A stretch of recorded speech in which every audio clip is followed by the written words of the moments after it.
If by some minute chance you meet the challenge, your reward will be great. Behold! Whoopsie. Now behold. If there was one game that disappointed me more than any other game in 2022, it was Gotham Knights. Jesus Christ, this game was so underwhelming. The traversal was meh. The combat was slow. The story was just mid at best. I held very high expectations for it, to be honest, and it just let me down. Maybe that's because everyone held it to the standards of the Arkham games.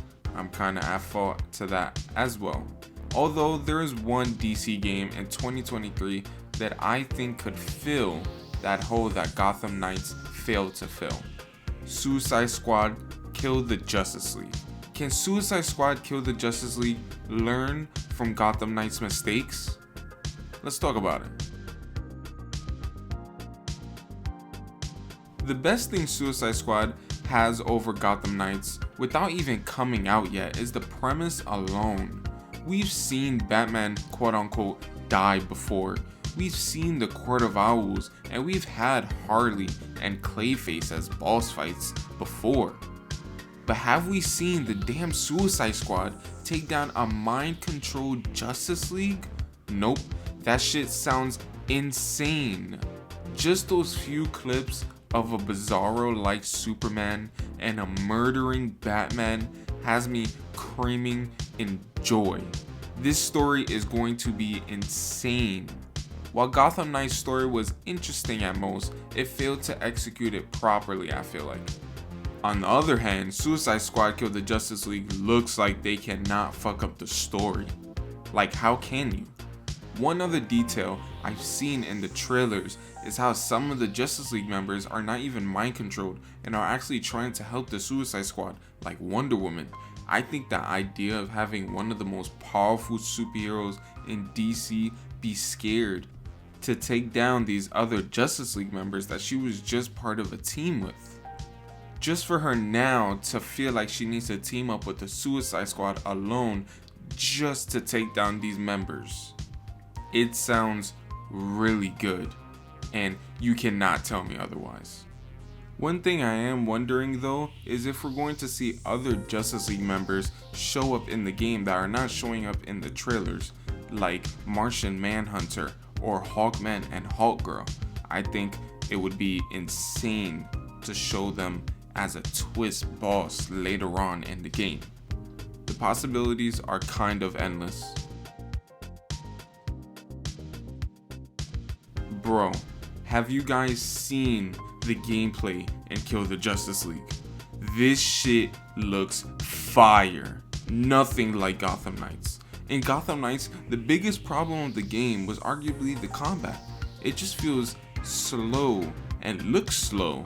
And then what we know about the Bat family being very quick and agile makes basically no sense. I do agree with the claims to not compare it to the other Arkham Knight games or Arkham City or Arkham Asylum, but honestly, how can you not? Arkham Knight to this day feels ahead of its time. Just look at those graphics for that game. Then look at Gotham Knights. Then look at Arkham Knight's combat. Jesus Christ, this shit looks sexy, right? Then look at Gotham Knights. At this point, this is just a Gotham Knights shitpost, and I'm sorry about that. Now let's look at Kill the Justice League's gameplay trailer. This looks like a blast. The graphics are gorgeous, the combat looks fast and hectic as fuck, which I feel like we need. Plus, all these characters look fun to play. You got Harley swinging around from a grappling hook from building to building, Captain Boomerang super speeding up buildings, King Shark jumping off of buildings and slamming down onto enemies. Bro, I'm sold. Like, really. I also might have to break my rule to not pre-order anything before it comes out because Jesus Christ, this looks promising and I have hope that this is going to be one of the best games of the year. It also gives the chance to add more Suicide Squad members as DLC like Peacemaker and Polka Dot Man and Bloodsport, since the combat looks so different from each character, so you can make the DLC characters different from one another as well.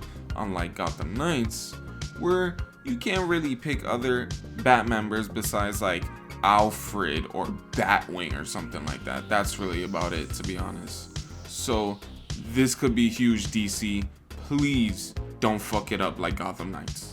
All I'm saying with these two games is that Gotham Knights was a huge letdown in terms of these topics, and Suicide Squad Kill the Justice League needs to learn from Gotham Knights' mistakes if it wants to be widely well received by everyone. And honestly, from what I've seen, it seems legit.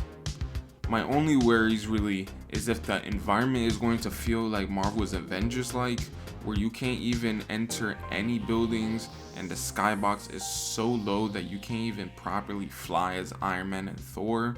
Oh my God!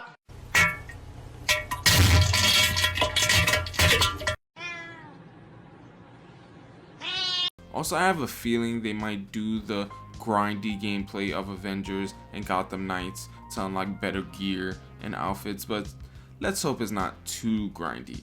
It just gets old after a while. Let me just fight some bad guys and the Justice League with any Suicide Squad character that I want, with any moveset that I want to use, and unlock more movesets, and we all Gucci.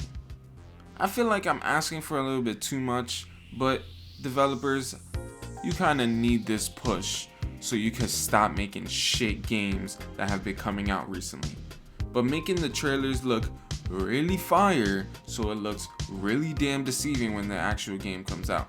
Alright, I think I'm all done ranting now. Let's all hope for the best with this game, because if this game is shit, 2023 is ruined. RIP to Kevin Conroy, he will be really missed. Make sure to like and subscribe if you haven't already, and I'll see your asses in the next video.